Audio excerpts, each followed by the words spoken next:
বলেছেন মান লাজিমাল ইস্তিগফার, যে ব্যক্তি ইস্তিগফারকে লাজিম বানায় নেয়। লাজিম বানায় নেয় মানে কি? মানে পড়তেই থাকে, থামে না। টয়লেটে গেছে তখন শুধু বন্ধ, খাচ্ছে তখন শুধু বন্ধ, ঘুমাচ্ছে তখন শুধু বন্ধ, আর সারাক্ষণ পড়তেই থাকে ইস্তিগফার।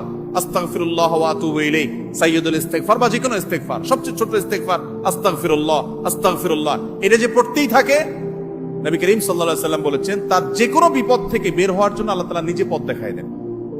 এমন ভাবে পথ দেখাবেন সে কল্পনাও করবে না। এবং জীবনে বহুবার আমি আমলটা করে দেখেছি, কঠিন কঠিন বিপদে আল্লাহ তাআলা কিভাবে উদ্ধার করেছেন আমি নিজে অবাক হয়ে গেছি, সারপ্রাইজড হয়ে গেছি। নাম্বার 3, দুরুদ। দুরুদের ক্ষেত্রেও হাদিসে একই কথা বলা আছে, যে ব্যক্তি দুরুদ বেশি বেশি পড়বে ওই ব্যক্তির সমস্ত পেরেশানি থেকে মুক্ত হওয়ার জন্য এই দুরুদ যথেষ্ট হয়ে যাবে। তাহলে 3টা আমলের কথা বললাম, দোয়া ইউনুস, লা ইলাহা ইল্লা আনতা সুবহানাকা ইন্নী কুনতু মিনাজ জালিমিন, আরেকটা হলো ইস্তিগফার বেশি বেশি, আরেকটা হলো